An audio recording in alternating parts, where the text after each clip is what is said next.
বাংলাদেশের 90.8% মানুষ আদমশুমারি, সর্বশেষ আদমশুমারি অনুযায়ী মুসলমান, বাকি হিন্দু, বৌদ্ধ এবং খ্রিস্টান। কিন্তু আমরা এখানে ধর্মের ভিত্তিতে জাতিকে বিভাজিত করার পক্ষে নয়। আমরা একটা ঐক্যবদ্ধ জাতি দেখতে চাই। এদেশে আমরা যেমন নিজেরা আল্লাহ তাআলার দরবারে দরখাস্ত করে পয়দা হওয়ার জন্য কোনো উদ্যোগ নেইনি, ঠিক অন্যরাও আল্লাহর ইচ্ছায় এখানে পয়দা হয়েছে। মানুষের সামনে বিভিন্ন ধর্ম মত আছে। আল্লাহ তাআলা বিবেকের শানিত শক্তি দান করেছেন। মানুষ তার বিবেচনা এবং বিবেকের জায়গা থেকে সে ধর্মকে গ্রহণ করবে। এ জায়গায় আমাদের দায়িত্বটা কি? আমাদের দায়িত্ব হচ্ছে আল্লাহ তাআলার দেওয়া শাশ্বত বিধান, সকল নবীদের শেষ নবী, পূর্ণাঙ্গ বিধান এবং খাতিমুন নবিয়্যিন, এর মাধ্যমে দুনিয়াবাসীর জন্য যে আলোকিত বিধান বা সংবিধান পাওয়া গিয়েছে আল কোরআন, এবং এই আল কোরআনকে বাস্তবায়ন করতে গিয়ে নবী করিম সাল্লাল্লাহু আলাইহি ওয়াসাল্লাম তার ফিকির, তার দাওয়া এবং তার কর্ম, এই সবগুলার অনুসরণ করা এবং মানুষকে এগুলার অনুসরণের আহ্বান জানানো। কেন? মানুষ সমাজবদ্ধ জীব। মানুষ একা একই বাঁচতে পারে না, বাঁচা অসম্ভব। এই সমাজে চলতে গেলে পরস্পরের সহযোগিতা লাগবেই। প্রাত্যহিক জীবনে এটা একটি অনিবার্য, অপরিহার্য প্রয়োজন। এটাকে উপেক্ষা করার শক্তি আমাদের কারণে। এবং সেই ক্ষেত্রে আমি যখন নাগরিক সেবা নেব, সেই নাগরিক সেবা যারা দিবেন তাদের বিভিন্ন ধর্ম, বর্ণ, গোত্রের পরিচয় থাকতে পারে, কিন্তু সেবার জায়গাটায় তিনি একজন সেবক, আর গ্রহীতার জায়গায় আমি একজন গ্রহীতা। বাজারে আমরা সওদা করতে গিয়ে প্রথমেই জিজ্ঞেস করি না যে আপনার নাম কি, আপনার ধর্ম কি। প্রথমেই দেখার চেষ্টা করি আমি যে সওদাটা কিনতে এসেছি মানসম্মত সেই সওদা এই দোকানে আছে কিনা। যদি থাকে এবং তার দামটাও যদি আমার কাছে গ্রহণযোগ্য হয়, যথাযথ মনে হয়, তাহলে আমি এটা দেখেই কিন্তু আমি আমার সওদা কিনব। বিশেষ করে আমরা যারা সাধারণ শিক্ষায় শিক্ষিত, আমরা যখন প্রাইমারি স্কুল থেকে মেডিকেল কলেজ ও বিশ্ববিদ্যালয় পর্যন্ত যারা লেখাপড়া করেছি বা করেছেন, তারা তো একই বেঞ্চে বসে বিভিন্ন ধর্মে বর্ণের মানুষেরা, আমাদের সহপাঠীরা, একই শিক্ষকের শিক্ষা আমরা গ্রহণ করেছি। সেই ক্ষেত্রে কেউ কাউকে তাড়িয়ে দেয়নি যে তুমি অমুক, এখানে বসার অধিকার তোমার নাই, তুমি মাইনরিটি, তুমি কেন এখানে, এটা কেউ বলেনি। এটা বলা হচ্ছে হীনমন্যতা। এটা তার অধিকার, সে এটা পাবে। আমার যেমন অধিকার তারও তেমন অধিকার। এই ধরনের একটা কেয়ারিং সোসাইটি বা একটা দরদি সমাজ, এই সমাজটাই রাসূল করিম সাল্লাল্লাহু আলাইহি ওয়াসাল্লামের নেতৃত্বে মদিনায় কায়েম হয়েছিল। মদিনার ইহুদিদের ব্যাপারে শাস্তিমূলক কিছু পদক্ষেপ নেওয়া হয়েছিল। এটি এ কারণে নয় যে তারা একটা নির্দিষ্ট ধর্মের অনুসারী এবং তারা ইসলাম কবুল করেনি, এটার জন্য নয়, বরঞ্চ এটা ভিন্ন কারণে। এই কারণ যে দেশে যার দ্বারাই ঘটবে সে কোন ধর্মের এটা কেউ দেখবে না, তার উপর অনিবার্যভাবে শাস্তি নেমে আসবে সমাজকে সঠিক জায়গায় রাখার জন্য। সে কাজটাই ওখানে হয়েছিল। অন্যথায় সেই নববী সমাজ থেকে সকলেই ইনসাফ পেয়েছে, তার অধিকার পেয়েছে, কাজের সুযোগ পেয়েছে, সব কিছুই পেয়েছে। ইসলামের এই অনিবার্যতা এবং প্রয়োজন শেষ হয়ে যায়নি এবং এটা শেষ হবে না যতদিন কিয়ামত না হবে। যেহেতু এটা আল্লাহ তাআলার পক্ষ থেকে সর্বশেষ বিধান, মহান স্রষ্টা যিনি শুধু মানুষ জাতিকে পয়দা করেননি, দৃশ্য অদৃশ্য আমাদের সামনে যত সৃষ্টি আছে এই সব কিছুর স্রষ্টা হচ্ছেন তিনি। তিনি সব কিছুর খালেক, বাকি সব মাখলুক। এই বিধানটা তার পক্ষ থেকে এসেছে। তিনি যেহেতু সমস্ত সৃষ্টিকে সৃষ্টি করেছেন, সেই কারণে তার সৃষ্টিকে তার চাইতে বেশি ভালোবাসতে পারে এই দাবি কেউ করতে পারবে না। আর কোরআন আমি যতটুকু বুঝেছি এটা শুধু মুসলমানদের জন্য তো নয়, মানব জাতির জন্য নির্বিশেষে, এবং আমি দেখি যে না, এটা সৃষ্টির জন্য, অপরাপর সৃষ্টির জন্য। কারণ কোরআনের মূলনীতির মধ্যে বলে দেওয়া হয়েছে কোন সৃষ্টির সাথে কি আচরণ করতে হবে। কোরআনের এই বয়ানে দুইটা হকের কথা এসেছে। হকুল্লাহ, আল্লাহ তাআলা যিনি আমাদের স্রষ্টা, তার কি অধিকার তার সৃষ্টির উপরে। আরেকটা হচ্ছে হকুল ইবাদ। এখানে বলা হয়নি হকুল ইনসান, হকুল ইবাদ। সমস্ত সৃষ্টি ইচ্ছায় হোক অনিচ্ছায় হোক আল্লাহ তাআলার ইবাদত করে, গোলামি করে, তার সেট করা নিয়ম মেনে চলে। এই দুনিয়ার ইতিহাস হাজারো বৎসরের, কিন্তু কোথাও কেউ দাবি করে না যে আগে সূর্য উঠত পূর্ব দিকে, এখন উঠে উত্তর দিকে, এটা কেউ দাবি করে না। সূর্য তার অবস্থান পরিবর্তন করতে পারবে না, কারণ এটি আল্লাহ তাআলা তাকে সেট করে দিয়েছেন যে যতদিন দুনিয়া থাকবে ততদিন তাকে ওই দিকেই উঠতে হবে এবং ওই দিকে পড়তে হবে। তবে শেষ দিনটা তার উত্থানটা হবে ভিন্ন দিক থেকে, উল্টা দিক থেকে। সেটা ওই দিন শেষ হওয়ার দিন, সেই দিন হবে ভয়াবহ দিন। আল্লাহ তাআলা সেই ভয়াবহ দিনকে উপলব্ধি করে মানব জাতিকে সঠিক পথে চলার তৌফিক দান করুন। এরকম সব কয়টি সৃষ্টি আল্লাহর সিদ্ধান্ত মানতে গোলামি করতে বাধ্য। এমনকি মানবের দৈহিক সত্তা, সে ইচ্ছা করুক অথবা না করুক, আল্লাহর গোলামিতে লিপ্ত আছে। যারা আল্লাহর উপর ঈমান আনেন না বলেই বলতো, মানব সত্তার রুহানি গোলামি, তার আত্মার গোলামি, তার চিন্তার গোলামি, তার সিদ্ধান্তের গোলামিটাই আল্লাহ তাআলা প্রকৃতভাবে চান। যারা গোলামি মানে হচ্ছে আনুগত্য স্বীকার করা, যারা আল্লাহ তাআলার পরিপূর্ণ আনুগত্য স্বীকার করে, আল্লাহ তাআলার পক্ষ থেকে তাদের জন্য আমান, নিরাপত্তা দেওয়া হয়, তারা শান্তি পায়, তারা সম্মানের সাথে থাকে, তারা দুনিয়ার কোনো আল্লাহ ছাড়া অন্য কারো কাছে মাথা কখনো নত করে না। তাদের সম্মানের মাথা এক জায়গায় নত হয়, সেটি আল্লাহ রাব্বুল আলামিন। আল্লাহ তাআলার সৃষ্টির কুদরত এবং মানব জাতির প্রতি তার অতি মেহেরবানি অনেকগুলা বিষয়।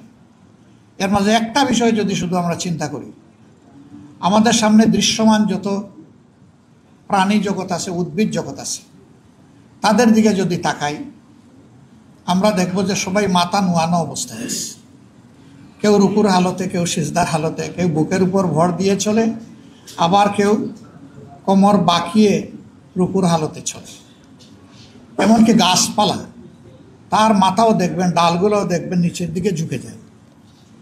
একমাত্র সৃষ্টি পা থেকে মাথা স্ট্রেট লাইন আপওয়ার্ড, মাথা সোজা করে আছে, শুইলেও সোজা থাকে বডির সাথে।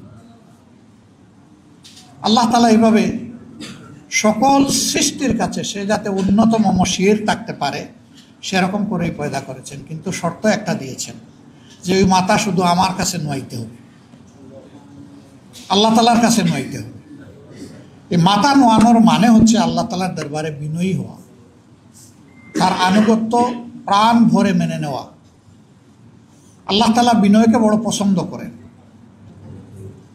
এটি শুধু আল্লাহ তাআলার গোলামের ক্ষেত্রে নয়, মানুষের সাথে আচরণের ক্ষেত্রেও বিনয় হচ্ছে প্রকৃত মুমিনের আত্মার ভূষণ।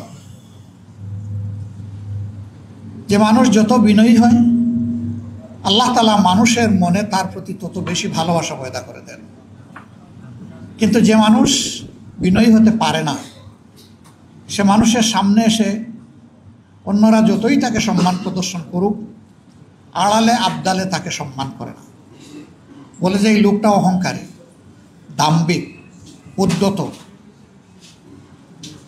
বিনয়ী মানুষের ক্ষেত্রে মানুষ এই ধারণা নেয় না।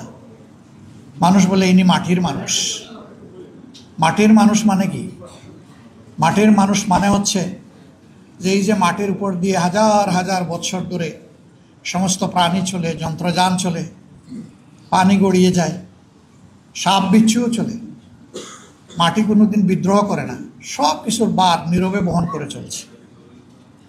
বিনয়ী মানুষটাও তার সমাজকে ধারণ করে সমাজের দুঃখ, কষ্ট, বঞ্চনা সে তার ঘাড়ে নেবে এবং সেইটা ফেলে দেবে না, বিদ্রোহ করবে না, সেইটা নিয়ে অন্যকে রিলিফ দেওয়ার, শান্তি দেওয়ার চেষ্টা করবে। সম্মানিত বন্ধুগণ, আল্লাহ তাআলার পক্ষ থেকে মানুষকে সেই বিনয়টাই অবলম্বন করতে বলা হয়েছে।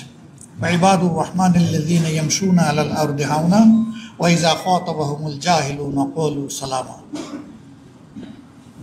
রহমানের অনুগত বান্দারা জমিনে যখন চলাফেরা করবে তখন তারা বিনয়ের সাথেই চলাফেরা করবে।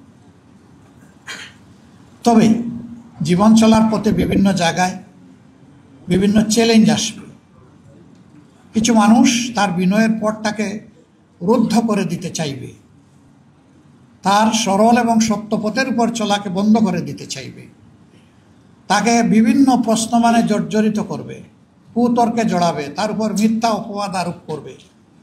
এরকম যদি কোথাও কারো সাথে মোলাকাত হয়ে যায়, প্রথমে বিনয়ের সাথে সহজ সরলভাবে তার সাথে আলাপ হবে।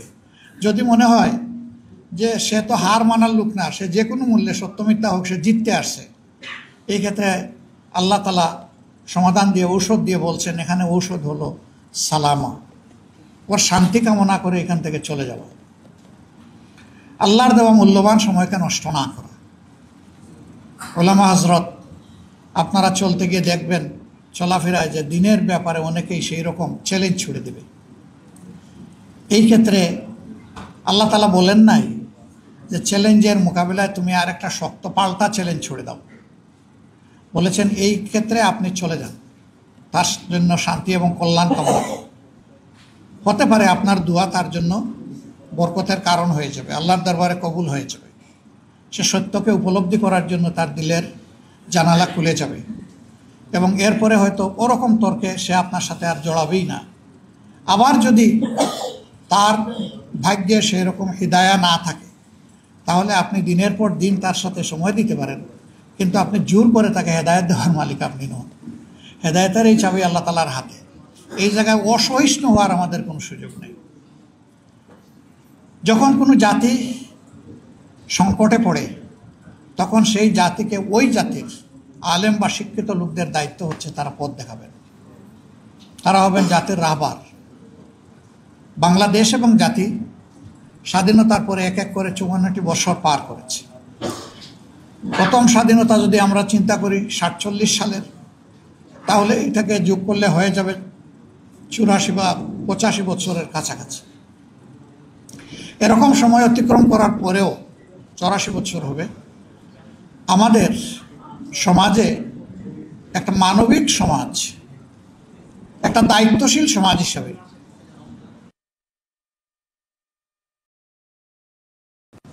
এই জাতি তো সংকটে আছে। এই সংকটে কোরআন এবং সুন্নাহর আলোকে উলামায়ে কেরাম যদি জাতিকে পথ দেখান, আশা করা যায় যে জাতি পথ পাবে এবং উপকৃত হবে। জাতি এটাই আপনাদের কাছে প্রত্যাশা করে। উলামায়ে কেরামের মধ্যে জাতি একটা ইস্পাত কঠিন ওয়াক্য দেখতে চায়। জাতি চায় যে ইসলামের মৌলিক বিষয়ে, জাতীয় জীবনের প্রয়োজনীয় বিষয়ে উলামায়ে কেরাম ঐক্যবদ্ধ থাকবেন, এটা জাতির প্রত্যাশা। কিন্তু এর ব্যতিক্রম হতে পারে, ব্যতিক্রমকে মেনে নিয়ে সহনশীল হতে হবে। পরস্পরের বিরুদ্ধে কোনো ধরনের আত্মঘাতী ঝগড়ায় লিপ্ত হওয়া যাবে না, বাহাসে লিপ্ত হওয়া যাবে না। হ্যাঁ, পরস্পরের প্রতি কল্যাণকামী হয়ে ব্যক্তিগত পর্যায়ে কথা বলবো, মন খুলে কথা বলবো, ওনার বক্তব্যটা শোনার মানসিকতা নিয়েও আমাকে যেতে হবে, শুধু নিজেরটা সমঝানোর জন্য নয়। এইভাবে যদি পরস্পরের বক্তব্যের প্রতি আমরা শ্রদ্ধাশীল হই, ইনশাআল্লাহ এই উলামায়ে কেরাম জাতিকে পথ দেখাবেন যেভাবে অতীতে দেখিয়েছেন। আমরা উলামায়ে কেরামের কাছে এটাই আশা করি। আমরা আমাদের বিরাট হক ওনাদের উপর। কোরআন এবং সুন্নাহকে যেভাবে ওনারা ইলমি জগতে ধারণ করেছেন, সমাজের সাধারণ মানুষ এটা করতে পারেনি। আল্লাহ এই যে নিয়ামতটা বিশেষভাবে আপনাদেরকে দান করলেন, এটার শুকরগুজারি তখনই হবে যে এই ইলমকে মানুষের কল্যাণে যখন আপনারা কাজে লাগাবেন। আমরা সেটাই আপনাদের কাছে আশা করি। মেহরাবে দাঁড়িয়ে নামাজের ইমামতি করবেন, এটুকু আমার এবং আমাদের প্রত্যাশা নয়। আমরা চাই যিনি নামাজের ইমাম তিনি হবেন সমাজেরও ইমাম। নামাজের ইমামের ইমামতিতে যেমন মসজিদের ভিতরে আল্লাহর বিধান অনুযায়ী নামাজ কায়েম করার কারণে শান্তি প্রতিষ্ঠিত হয়েছে, ঠিক এই মুত্তাকি মানুষগুলা যদি সমাজে নেতৃত্ব দেন তাহলে সমাজেও ইনশাল্লাহ শান্তি কায়েম হবে। যে মানুষগুলা শুধুমাত্র আল্লাহকে ভয় করে চলবে, জীবনের প্রত্যেকটি ব্যাপারে অধীনস্থ এবং সহকর্মীদের ব্যাপারে ভীত সন্ত্রস্ত থাকবে। আমাকে হুঁশিয়ার করে দেওয়া হয়েছে, কুল্লুকুম রাঈ ওয়া কুল্লুকুম মাসউলুন আলা আন রায়াতি আন রাঈ, যে তোমরা সকলেই দায়িত্বশীল এবং তোমাদেরকে অবশ্যই আল্লাহ তাআলা কিয়ামতের দিন জিজ্ঞাসা করবেন তোমাদের অধীনস্থদের ব্যাপারে। যার দায়িত্ব যত বড় সমাজে, তার জিজ্ঞাসাও হবে তত গভীর। এই ভয় যখন একজন মানুষের অন্তরে থাকবে, একজন ওয়ার্ড মেম্বার থেকে শুরু করে পার্লামেন্ট মেম্বার পর্যন্ত, এই চরিত্রের মানুষ যদি দেশের নেতৃত্বে আসেন, তাহলে আলহামদুলিল্লাহ আমরা যে মানবিক সমাজ আশা করি সেই সমাজ প্রতিষ্ঠিত হওয়া সম্ভব। এর বাইরে গিয়ে জ্ঞান বিজ্ঞান দুনিয়াবী যোগ্যতায় পারদর্শী দক্ষ লোকেরা সমাজ পরিচালনা করলে এবং তাদের অন্তরে সেই জবাবদিহির ভয় না থাকলে কি হয় তা তো আমরা দেখছি, নতুন করে তো দেখার কিছু নেই।